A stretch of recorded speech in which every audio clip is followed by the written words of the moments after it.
नमस्कार। India debate में आप सबका स्वागत है। मैं हूं आशुतोष पाठक।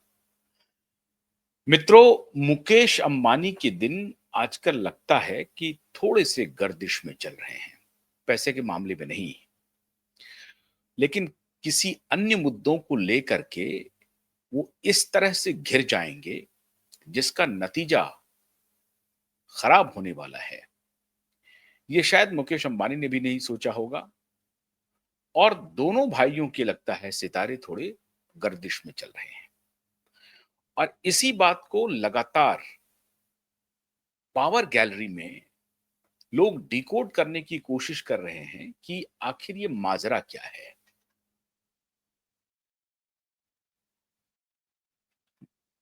मुकेश अंबानी से क्या प्रेजेंट डिस्पेंसेशन और खासतौर से नरेंद्र मोदी क्या नाराज हो गए हैं?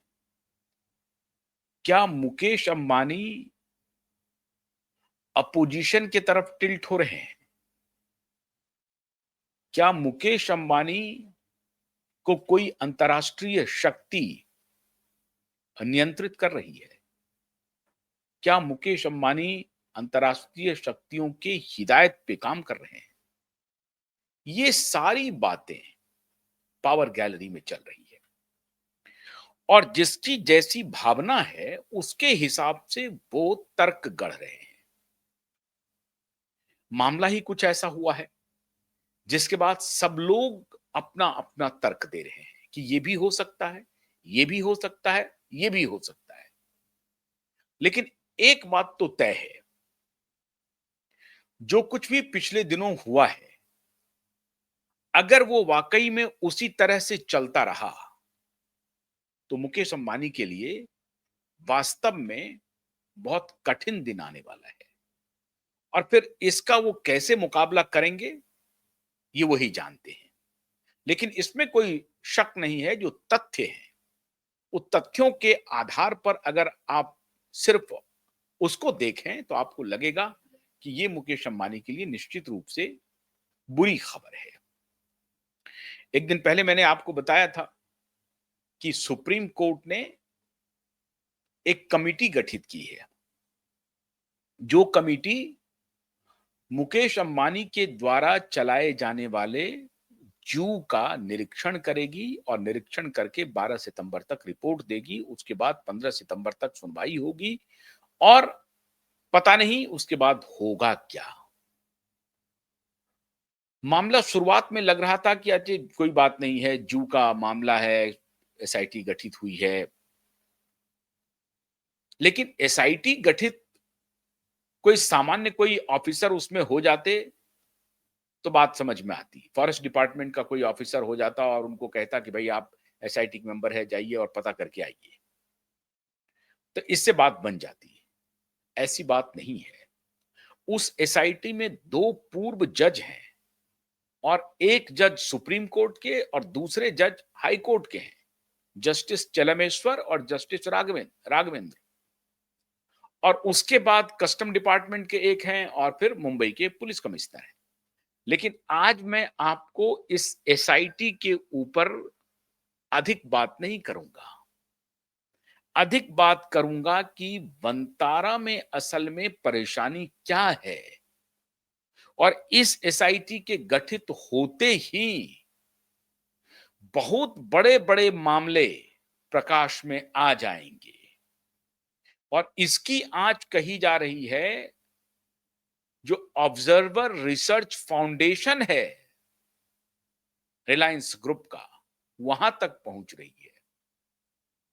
मतलब काम शुरू होगा वंतारा से, लेकिन सवाल का जब सिलसिला शुरू होगा तो वो सिलसिला जाकर रुकेगा ऑब्जर्वर रिसर्च फाउंडेशन पर। और फिर ऑब्जर्वर रिसर्च फाउंडेशन से कौन-कौन से ब्यूरोक्रेट के बच्चे जुड़े हुए हैं, कौन-कौन ब्यूरोक्रेट जुड़े हुए हैं, कौन-कौन नेता जुड़े हुए हैं, उनको क्या लाभ मिल रहा है, क्या वो सभी मुकेश अंबानी की लाइजनिंग का काम सरकारों में अब तक करते रहे हैं? ये सरकार भी नहीं, पिछली सरकार भी। और मैंने पिछले वीडियो में बताया था कि मुकेश अंबानी जैसे व्यवसायी, इतने बड़े बिज़नेस, भारत के सबसे बड़े बिज़नेसमैन, उनका किसी सरकार से ना तो दुश्मनी रहती है और ना ही दोस्ती रहती है। अगर रहती है तो मोटे तौर पर अच्छे संबंध रहते हैं। आप उसे दोस्ती ना भी कहें, व्यावसायिक रिश्ते अच्छे रहते हैं। और मुकेश अंबानी की पूरी अंबानी कंपनी, बल्कि धीरूभाई अंबानी के ज़माने से इनको ये हुनर है कि सरकारों को साध कर कैसे चला जाता है। सरकारों से अच्छे रिश्ते बना करके बिज़नेसमैन को कैसे चलना मजबूरी होती है, ये बात धीरूभाई अंबानी जैसे बिज़नेसमैन ने पहले ही सिखा दिया था कि सरकारों को साध करके चलिए, सरकारों को तुष्ट करके चलिए, संतुष्ट करके चलिए, लेकिन चलते रहिए सरकार के साथ ही। सरकार के खिलाफ जाने की जरूरत नहीं है। सरकार बदल गई तो फिर बदल जाइए, आप उनके साथ हो जाइए। फिर दूसरी सरकार आ जाए, फिर उनके साथ हो जाइए। मतलब अपनी प्रतिबद्धता किसी एक राजनीतिज्ञ को ध्यान में रखते हुए उनके साथ करके बैठे मत रहिए, इसका नुकसान होगा। ये सीख माननीय धीरूभाई अंबानी ही दे करके गए थे। कभी-कभी लोगों को लगता है कि फलाने नेता के साथ फलाने व्यवसायी का बड़ा अच्छा संबंध है। यहां पर इस बिजनेसमैन के लिए वो व्यक्तिगत रिश्ता महत्वपूर्ण नहीं है। मैं आपको एक उदाहरण देता हूं। कुछ दिन पहले इसी सरकार के किसी कैबिनेट मिनिस्टर के यहां एक फंक्शन था, शादी थी। उस शादी समारोह में बड़े नेता आ गए थे, सारे लोग आए, गौतम अदानी को भी मैंने देखा और अंबानी के भी नुमाइंदे थे। तो लगा कि भाई बड़े रसूखदार हो गए हैं साहब, अब तो इनके यहां गौतम अदानी आ रहे हैं। लेकिन अब वो आजकल सरकार में नहीं है, मतलब कैबिनेट मिनिस्टर नहीं है। अब उनका बेचारे का कोई लेना देना नहीं है गौतम अदानी से, कोई लेना देना नहीं है मुकेश अंबानी से। अब स्मृति में भी नहीं होगा वो कि वो कौन व्यक्ति हैं जिनके यहां मैं गया था, भूल गए होंगे। तो वो कुर्सी के दोस्त हैं। लोगों को कंफ्यूजन हो जाता है कि वो व्यक्ति के दोस्त बन गए हैं। कुछ लोग होते हैं जो कुर्सी पर रहते हुए बिजनेसमैन के साथ अपनी दोस्ती गांठ लेते हैं और कुर्सी का फायदा बिजनेसमैन को पहुंचाते हैं, और जब वो कुर्सी से उतरते हैं तो उसके बाद बिजनेसमैन से फायदा लेना शुरू करते हैं। इस काम में भारत की जो परमानेंट सरकार है, जिसे आप ब्यूरोक्रेसी कहते हैं, वो सबसे मजबूत है और ब्यूरोक्रेसी इस धंधे में लगी ही रहती है।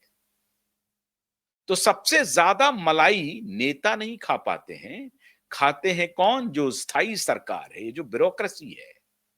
जो कोई नृप हो वो हमें कहानी, कोई किसी पार्टी की सरकार हो, जब रहेगी हम उनके लॉयल रहेंगे, फिर दूसरी पार्टी की आएगी हम उनके लॉयल रहेंगे, उनका भी वही है।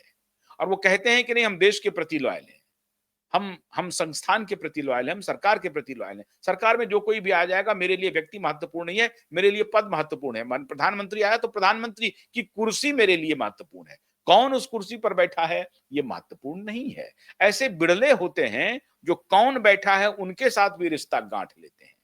और अब बिड़ले नहीं होते हैं, अब अधिकतर ब्यूरोक्रेट यही होते हैं।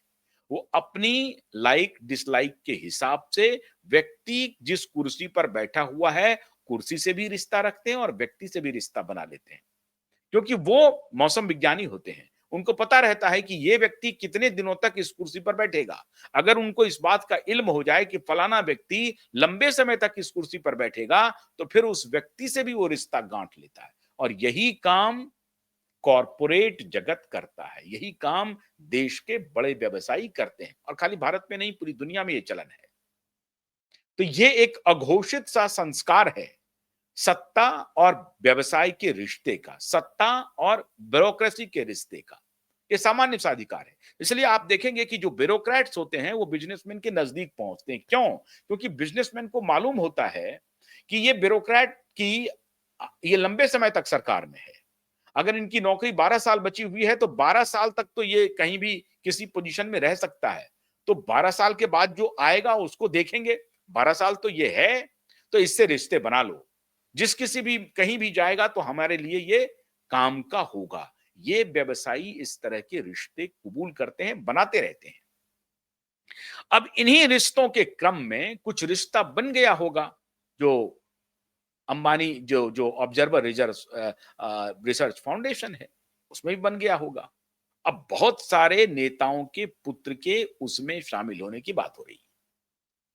बहुत सारे वर्तमान के जो नेता हैं, उनके पुत्र के उसमें शामिल होने की बात हो रही है। मैं नहीं कहूंगा, मैं किसी का नाम लेना उचित नहीं समझता हूं। मैंने ऑब्जर्वर फाउंडेशन का जिक्र क्यों किया है? क्योंकि ये बात वहां तक पहुंचेगी। इसलिए सिर्फ बंतारा एक केस नहीं है, ये समझने की बात है। बंतारा में एक ऐसा प्रकरण आएगा जिसमें ग्रॉस वायोलेशन स्पष्ट होगा और ये कहा जाएगा कि कानून को पूरी तरह से ताक पर रख करके अंबानी समूह ने ये कृत्य किया है, ये बंतारा रिजॉर्ट बनाया है। किसी से कोई परमिशन नहीं लिया गया। जब आप प्राइवेट जू बनाते हैं तो जो अथॉरिटी है, उस अथॉरिटी से आपको परमिशन लेना पड़ता है, नहीं लिया गया है। इतने सारे कानून हैं, उस सारे कानूनों का को ठीक तरीके से मीट किया गया है या नहीं किया गया है, इसकी जांच अभी एसआईटी करेगी। लेकिन अब तक जो जानकारी है पब्लिक डोमेन में, उनमें से अधिकतर कानूनों की अवहेलना संभवतः हुई है। इसलिए कयास लगाए जा रहे हैं कि इस बंतारा के की जांच में, बंतारा की जांच में निश्चित रूप से बंतारा के ओनर फंस जाएंगे। ओनर प्रथम दृष्टया कौन है? अंबानी जी के छोटे बेटे हैं अनंत अंबानी, लेकिन वो अंबानी परिवार का है।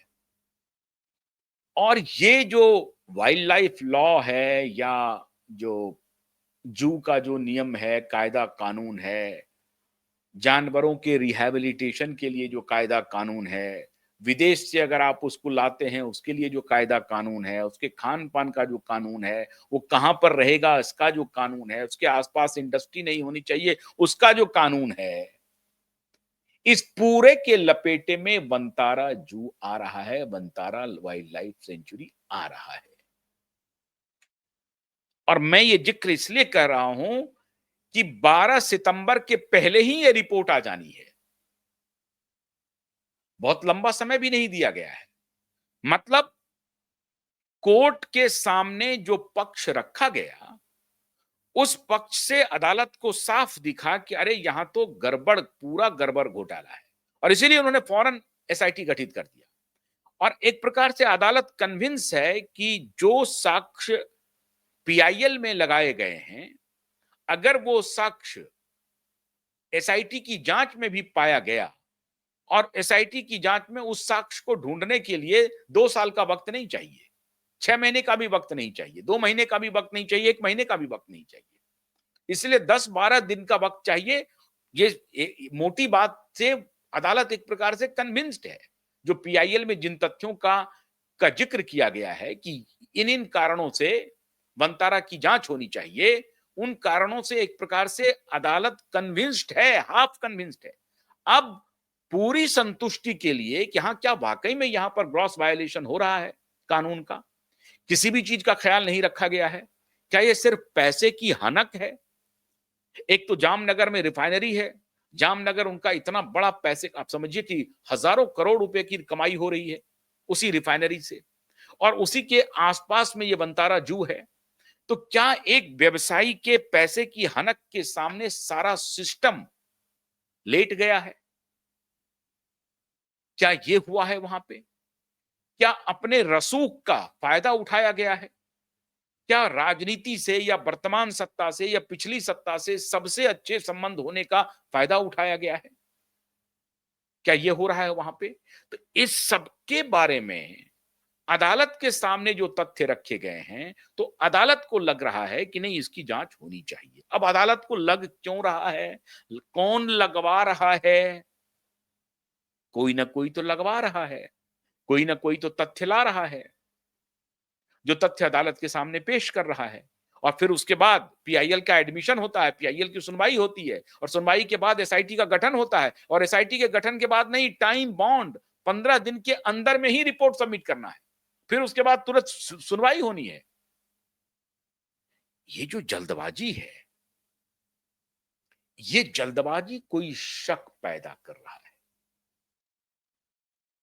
ये जल्दबाजी ये नहीं है कि यहां पर न्याय बहुत होता हुआ दिख रहा है, या मिसकैरेज ऑफ जस्टिस नहीं होना चाहिए।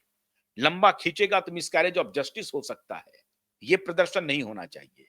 तो ये जस्टिस शुड प्रिवेल, उसकी फिलॉसफी के तहत टाइम बॉन्ड एसआईटी के रिपोर्ट को डिमांड किया गया है। ऐसा नहीं है, कुछ ना कुछ तो अंदर में खेल है, और वो खेल है मित्रों, ये जो जांच होगी उसमें जिन कानूनों की अवहेलना है, उसमें गिरफ्तारी अवश्यंभावी है। और अगर गिरफ्तारी होगी तो जिन कानूनों के तहत गिरफ्तारी होगी मित्रों, उसमें जमानत मिलना भी मुश्किल है। तो क्या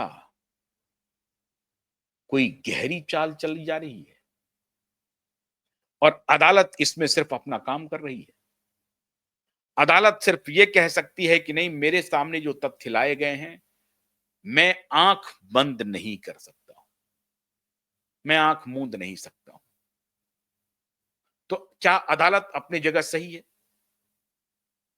प्रथम दृष्टया साफ साफ दिख रहा है कि अदालत बिल्कुल सही है, और अदालत इसमें स्टैंड जरूर लेगा, लेना भी चाहिए। अगर कहीं पर किसी भी तरीके से कोई भी व्यक्ति क्यों ना हो, अगर इतनी बड़ी अवहेलना हो रही है कानून की, सब चीज को ताक पर रख दिया गया है, और इतना बड़ा जू किया जा रहा है, जू में अच्छे काम हो रहे होंगे, घायल हाथी, घायल हथनी की सेवा की जा रही होगी, जो जानवर होंगे उनकी सेवा की जा रही होगी, अच्छी बातें होंगी, वो सारी अच्छी बातें गौण हो जाएंगी।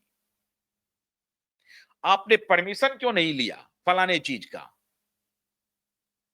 यह दर्शाता है कि आप पैसे का रसूख दिखलाते हैं।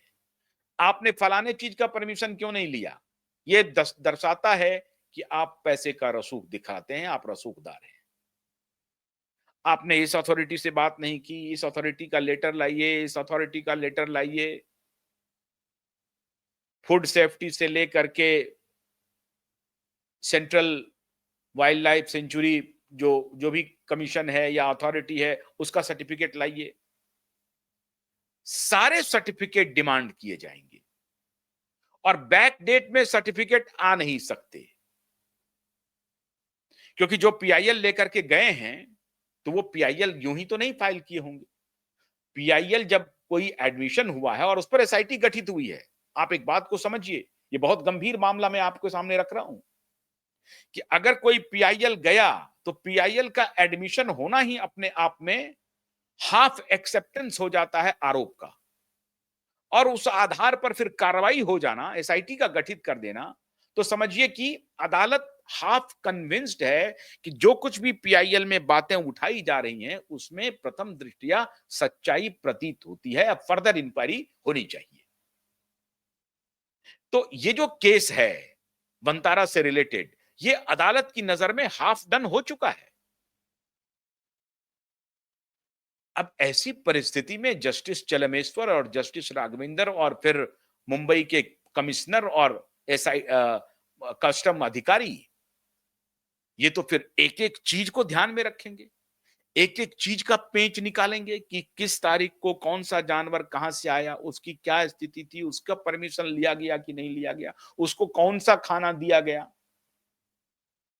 पूरे जू का जो परमिशन कहां से लिया गया, किसने दिया, लैंड कहां पर है, लैंड की स्थिति क्या है, कौन सा डॉक्टर वहां पर इन्वॉल्व है, कौन इलाज कर रहा है, इलाज हो रहा है या नहीं हो रहा है, इलाज नहीं हुआ है तो क्यों नहीं हुआ है, आप लाए हैं और आपने इलाज नहीं किया, आपने खाना ठीक से नहीं खिलाया।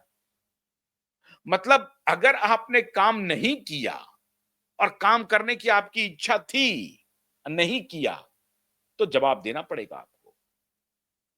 अब कुछ लोग कहते हैं मित्रों कि इस देश में इसीलिए कानून की इतनी पेचीदगी है कि कोई भला आदमी काम करना नहीं चाहता। अब अंबानी समूह वंतारा के मामले में भलाई कर रहा है या बुराई कर रहा है, यह तो जांच रिपोर्ट के बाद पता चलेगा। मैं वहां गया नहीं। जो लोग गए थे शादियों में, अनंत अंबानी की शादी में बहुत सारे पत्रकारों को इलेक्ट्रिक कार पे घुमाया गया वंतारा। वो हो सकता है कि आपको बता दें, चूंकि वो इलेक्ट्रिक कार पे घूम रहे थे और तो कोई ऐसी बात वो दिखा नहीं सकते हैं। उनको क्या पता है कि भाई इस जू का ऑथराइजेशन इनको है या नहीं है। उनको क्या पता कि जो जानवर यहां से लाया गया है, जहां से लाया गया है, वहां का परमिशन है कि नहीं है, ये कैसे ट्रांसपोर्ट हुआ है। मुझे नहीं लगता है मित्रों कि मुकेश अंबानी ऐसा कोई भी कार्य करेंगे जिसमें कानून की एक सिरे से लेकर दूसरे सिरे तक वो अवहेलना करते जाएं और कोई काम करते।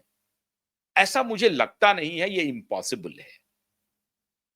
लेकिन फिर भी अगर किसी ने पीआईएल लगा दिया और उस पीआईएल पर सुनवाई होकर के एसआईटी गठित हो गई, तो ऐसा लगता है कि शायद कुछ वायलेशन हुआ है, जो प्रथम दृष्टया अदालत को दिख रहा है। अगर नहीं दिखता अदालत को कोई वायलेशन, कोई इस तरह के साक्ष्य नहीं दिखता, तो वो उसी दिन क्वैश कर देते, बोले क्या ये पीआईएल फालतू का लेके आए हैं, वो तो बहुत बढ़िया काम कर रहे हैं। उनको नोटिस गया होगा, मुकेश अंबानी के वकील को भी नोटिस गया होगा कि भाई बंतारा पर ये कोई पीआईएल आया है, इस पर आपका क्या कहना है। ऐसे एसआईटी गठित नहीं हो गया है, एक्स पार्टी डिसीजन नहीं है ये। आप समझ रहे हैं बात को। अंबानी जी के वकील जरूर पेश हुए होंगे। जब ये पीआईएल आया होगा तो नोटिस गया होगा कि इस पर आपका क्या कहना है, इस पीआईएल पर। तो उनके वकीलों ने जवाब दिया होगा। उस जवाब से अदालत संतुष्ट नहीं हुई होगी, तब जाकर के एसआईटी गठित हुआ है। सुप्रीम कोर्ट से आया, ये कोई हाई कोर्ट और निचली अदालत में नहीं हुआ है ये मामला, सुप्रीम कोर्ट में हुआ है। बहुत गहरी बात है मित्रों, और इसलिए मैं कह रहा हूं कि ये तलवार बहुत खतरनाक लटक रही है। जो मीडिया में इसकी चर्चा नहीं हो रही है, ये दूर है। मीडिया में स्टोरी नहीं है। सोशल मीडिया पर आपको दिखेगा, हम जिस प्लेटफॉर्म पे कर रहे हैं उस पर आपको दिखेगा, लेकिन मेन स्ट्रीम मीडिया में ये पूरी स्टोरी गायब है। अब 12 सितंबर तक ही इसको इंक्वायरी करके देना है। ये बहुत बड़ी खबर है, लेकिन इस पर कोई मुंह नहीं खोलना चाहता, कोई चर्चा नहीं करना चाहता। अगर उसमें वायलेशन होता है और एसआईटी की रिपोर्ट निगेटिव आती है, तो पक्का मान के चलिए कि कार्रवाई होनी तय है, और उस कार्रवाई में गिरफ्तारी भी होनी तय है। और अगर गिरफ्तारी होती है, फिर क्या होगा? क्योंकि उसका उसका उसका आप जल्दी से आपको जमानत भी नहीं मिल रहा है। इसमें इस तरह के क्लॉजेज हैं। वन्य प्राणी, वन्य जीव रक्षण अधिरक्षण नियम कानून इतने हैं जिसमें कि आपका बचना मुश्किल हो जाएगा। तो गिरफ्तारी होगी तो किसकी गिरफ्तारी होगी? मैनेजर की गिरफ्तारी होगी कि मालिक की गिरफ्तारी होगी? कहीं कोई घटना अगर घटती है तो मैनेजर तो होते ही हैं कर्ता धर्ता, लेकिन जो असली कर्ता धर्ता है उनकी गिरफ्तारी होगी। तो अगर गिरफ्तारी होगी तो किसकी होगी? मुकेश अंबानी की होगी या अनंत अंबानी की होगी? और अगर अंबानी अनंत अंबानी की होगी तो फिर आगे क्या? सुप्रीम कोर्ट के आदेश पर होगी, और बहुत ही स्टर्न एक्शन लेने के लिए सुप्रीम कोर्ट ने कहा है। मतलब जिस भाषा का प्रयोग किया गया है, गुजरात के फॉरेस्ट सेक्रेटरी को कहा गया है कि एसआईटी को सारी सुविधा मुहैया कराना आपकी जिम्मेदारी है और एश्योर करिए कि आप ये कराएंगे। जांच में कोई विघ्न बाधा नहीं होनी चाहिए। ये आया है फरमान अदालत का। तो मित्रों, कुछ ना कुछ तो बात है बहुत गहरी। कोई ना कोई तो पीछे है। अब अगर गिरफ्तारी होगी तो फिर ये चलाया जाएगा, मोदी ने गिरफ्तार करवा दिया। करेगा कोई, भरेगा कोई। करेगा कोई, भरवाएगा किसी और से, कि मोदी ने गिरफ्तार करवा दिया। मोदी ने छापा परवाया अनिल अंबानी को, मोदी ने छापा परवाया मुकेश अंबानी को। तो अभी काफी दिनों से राहुल गांधी जी मुकेश अंबानी का नाम नहीं ले रहे हैं। नाम ही नहीं ले रहे हैं मुकेश अंबानी का। बेटी की शादी में निमंत्रण उनको भी गया था। तो मुकेश अंबानी का नाम राहुल गांधी जी नहीं ले रहे हैं। तो अब इस सारे प्रकरण को टर्न करके कर दिया जाएगा अडानी। अडानी करवा रहे हैं। ये कॉर्पोरेट वॉर चल रहा है। अडानी पर जब हिंडनबर्ग का खेल चल रहा था, तब कुछ और नैरेटिव चला। मतलब हर तरह से घेरो, कुचक्र चल रहा है। लेकिन कुचक्र चाहे कुछ भी हो, मैं भी इस पक्ष में हूं कि अगर कहीं पर कानून की इतनी गंभीर अवहेलना हुई है, तो उसका जवाब तो देना चाहिए। और अगर वो गिल्टी है तो उनको स्वीकार करना चाहिए कि हाँ, हमसे ये गलत हो गया है, बाकी आप काम मेरा देख लीजिए। मैं हो सकता है कि मैं कोई परमिशन लेने में नाकामयाब रहा हूं या मेरे पास कोई परमिशन नहीं हो सकता है, लेकिन मेरी नियत में कोई खोट नहीं है। अब ये किस दिशा में ऊंट बैठता है, ये तो आने वाला दिन बताएगा। जब सुनवाई होगी और एसआईटी की रिपोर्ट आ जाएगी। एसआईटी का रिपोर्ट बहुत ही दिलचस्प होगा मित्रों। एसआईटी रिपोर्ट देती क्या है और उस पर फिर कोर्ट क्या रुख लेती है? क्या मुकेश अंबानी के पुत्र अनंत अंबानी ये बताने में कि भाई हम तो गुड इंटेंशन से काम कर रहे हैं और हमको बहुत सारे नियम कानून नहीं मालूम है, तो जो कुछ नियम कानून की अवहेलना हुई है उसको हम पूरा कर लेंगे। अब तक जो अगर कहीं गड़बड़ी हुई है तो उसको देख लेंगे। अब ऑब्जर्वर फाउंडेशन के लोगों के हाथों में ये जिम्मेदारी है कि अब वो क्या लियाजन करते हैं, सरकार के साथ क्या लियाजन करते हैं, कोर्ट में वो किस तरह से वकीलों को पेश करवाते हैं, क्या करवाते हैं। बड़ी जिम्मेदारी गंभीर हो गई है मित्रों। मामला थोड़ा फंस गया है। और मुकेश अंबानी के मेन स्ट्रीम बिजनेस से कोई कुछ नहीं जुड़ा हुआ है। ये कोई तीसरे बिजनेस से उनके ऊपर तलवार लटक गई है। इसलिए बहुत इंटरेस्टिंग हो गया है कि आज मुकेश अंबानी ये कहेंगे कि भाई तुमको क्या गया था ये हाथी को पालने का और बाकी जानवरों की सेवा करने का। अब लो, तुम तो गए थे अच्छी नीयत से, अब ये तुमको कह रहा है कि तुम सारा गलत काम कर रहे हो, अब भुगतो तुम। अब ये भी शुरू हो जाएगा। लेकिन मुख्य जो एजेंडा, इसके पीछे का जो एक एजेंडा नजर आ रहा है कि मोदी और अंबानी में तकरार करवा दो, कि मोदी ये करवा रहा है। मोदी सीबीआई का छापा पड़वा रहा है एक भाई पर और दूसरे भाई पर बनतारा के हाथों देखिए छोटे बेटे को गिरफ्तार करवा रहा है। तो राहुल गांधी मौन है। मोदी को दूर कर दो इंडस्ट्रियलिस्ट से, बड़े बिजनेसमैन से। अब इस बीच में बहुत गहरी साजिश चल रही है मित्रों। कुछ ऐसी बातें हैं जिसका हम यहां पर जिक्र नहीं कर सकते हैं, कुछ मर्यादा है उसकी, लेकिन साजिश बहुत गहरी है। और इस खबर पर आपको भी चाक चौबंद रहना पड़ेगा। मैं इसका समर्थन नहीं करूंगा। अगर कोई वहां पर गलत बात हो गई है तो मैं बिल्कुल उसका समर्थन नहीं करूंगा। लेकिन अगर कोई गलत बात नहीं है, ऐसा कोई कानून का बहुत बड़ा उल्लंघन नहीं हो गया है जिससे कि एकदम से आसमान टूट गया हो, तब अगर इस तरह की बात हो रही है तो फिर उस षड्यंत्रकर्ता को भी एक्सपोज करना होगा। है मेरे पास वो कौन कौन षड्यंत्र करता है, लेकिन अभी कहना उचित नहीं होगा। तो थोड़ा इंतजार कीजिए। लेकिन अगर ये तलवार इसी तरह से लटकी रही और एडवर्स आ गया रिपोर्ट, तो गिरफ्तारी भी हो सकती है। इससे इनकार नहीं किया जा सकता है। देखते हैं मुकेश अंबानी और उनके पुत्र इस विषय को कैसे हैंडल करते हैं। हम उम्मीद करते हैं कि इसमें वो ठीक से निकल जाएंगे और अपने ग्रुप को मजबूती से प्रोटेक्ट करेंगे। बहुत बहुत शुक्रिया। नमस्कार।